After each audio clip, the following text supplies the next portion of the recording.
could just feel and I could just sort of see all these barriers in his life, all these risks that he never took, all these regrets that he had right in his eyes. I could see it all bottled up, and he was just finally like kind of realizing it while he was drunk and talking to me. Yo, what up peeps? I thought today I'd share with you what drives me. So what makes me want to make these videos, what makes me want to be so passionate and intense about life that I like to be. I'm not seeing it very right now because I've just been sitting in this nature, in this ground, this grass for the past hour, maybe longer. So I'm pretty fucking chilled out, to be honest. But hey, let me share a story with you. Let me share an experience with you that I had the other day. So the other day, it was my friend's birthday party. He was holding a birthday party, and when we went there, mind you, it was probably one of the best parties I've actually ever been to as of yet so far. And yeah, we went there, and you know, it was freaking awesome. I spent the majority of my time, because there's this little wee fireplace that they set up, right, real nice and cozy. You know, some chairs around and shit, real nice and cozy. I spent most of my time, you know, around the fire and just staring into the fire, being a freaking weirdo. And there were also heaps of like these old people there, like parents and friends of parents and stuff. I guess it was because they were supervising their party, so they didn't want to be bored, so they invited their friends along. And there, in particular, when I was enjoying my night, you know, like I spent most of my time just by the fire and shit, and what I did was I just kind of just sat there and I was just like stare into the fire, stare into the flames, and I found myself in a real meditative like trance. You know, I'd just be staring at it, it would just be like hypnotic.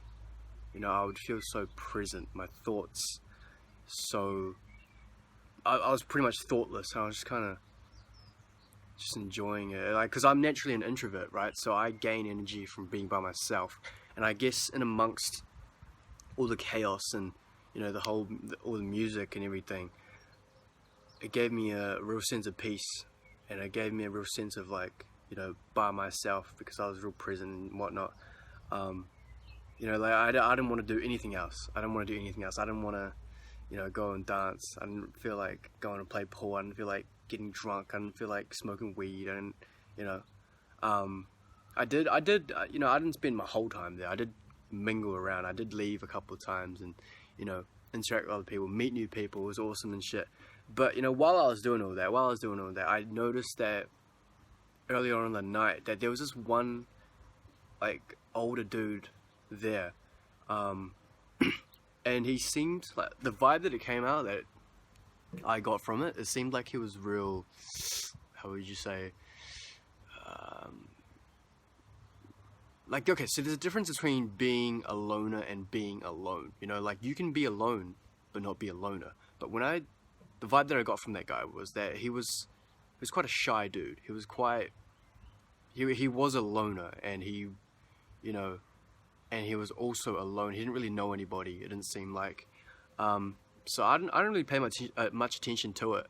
But later on in the night, he came up to me once or twice, actually, and he was just like, you know, just kind of trying to talk to me and ask me where I'm from and stuff. And I was like, oh yeah, I'm Chinese and stuff. And he's like, no, you're Korean. And I was like, this is kind of weird. I just brushed him off, you know. I thought it was just kind of he was just drunk, you know. That's what drunk people do, is come up to you and be all friendly and stuff. I was just kind of trying to enjoy my time, so yeah, I don't know, it was just a real weird energy.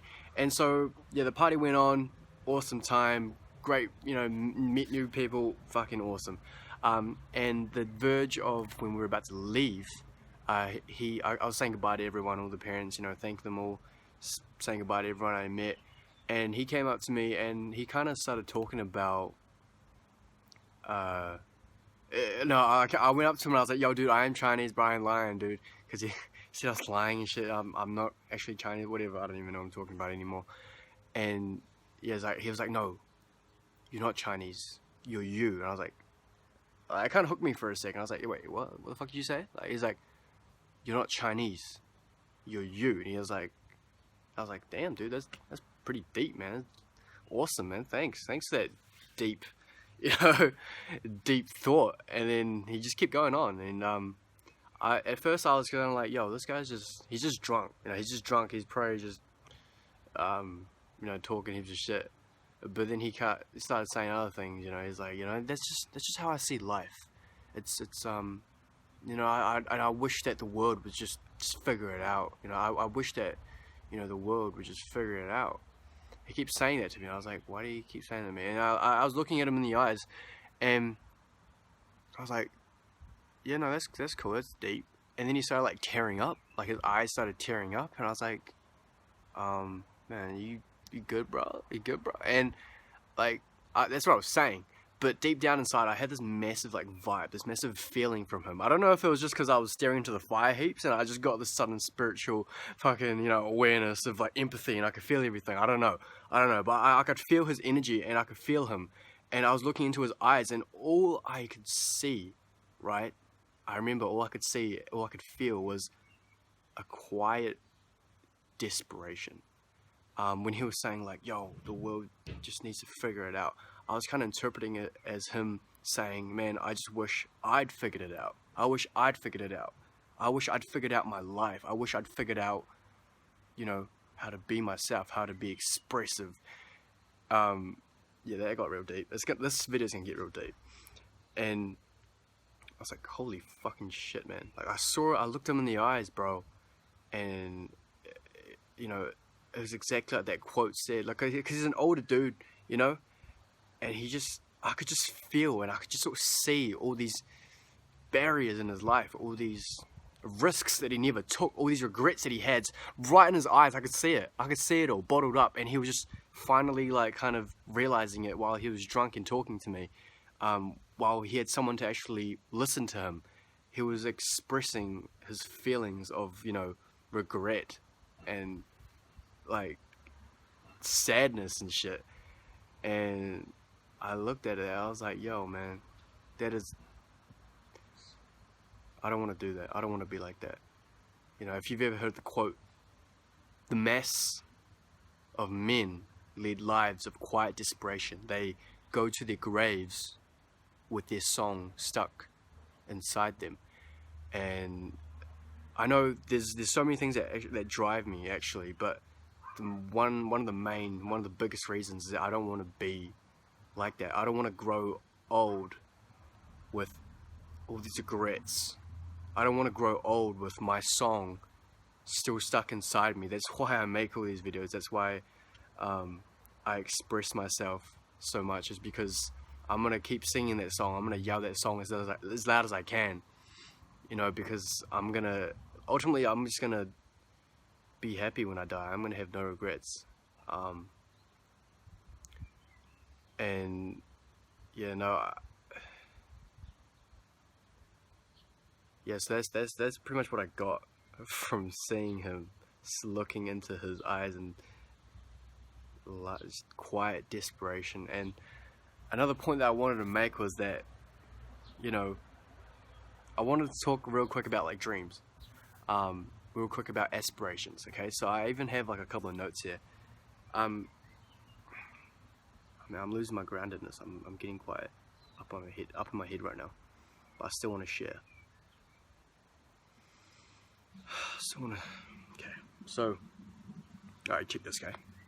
So we can all agree that without the yin, we wouldn't be able to enjoy or even comprehend the existence of a yang, right? So if everything was always good, if everything was always bright and light and, pretty and shit, then we wouldn't know an alternative, and that we would take that for granted. Same way, if things were always bad, if things were always dark and grim, we would just lose hope, right?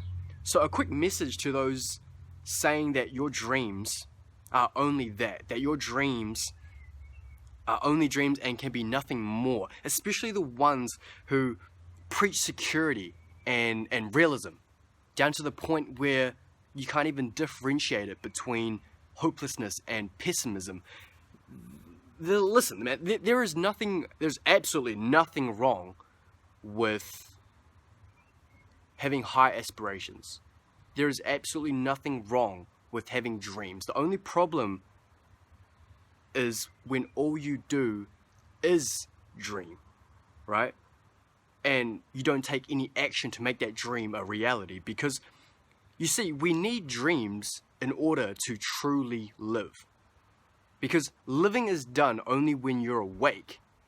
And without the act of dreams, without first being asleep, we wouldn't be able to differentiate the difference between being awake, aka living, and being asleep, aka dreaming. So when you cease to dream, you cease to live. I wanted to share that because I have really high aspirations, I have really high dreams, and you know, people will try to tell you like, bro, that's not realistic. And I want to tell them, fuck yourself. you know. So I'm gonna conclude that video here. It's a very long video. If you're new to this channel, check out my other videos, and know that I've only just started this YouTube shit, and that some of the videos will be alright. Some of them were pretty bad. Some of them might blow your mind, might give you new insight on life. But ultimately, I'm just still trying to get this shit down. I'm still trying to grow. Still trying to make it better. Hope you enjoyed me sharing this with you. Yeah, I just hope you enjoy the video. And yeah, I'm getting real ungrounded right now, so I'm just gonna end it right here, y'all. Peace.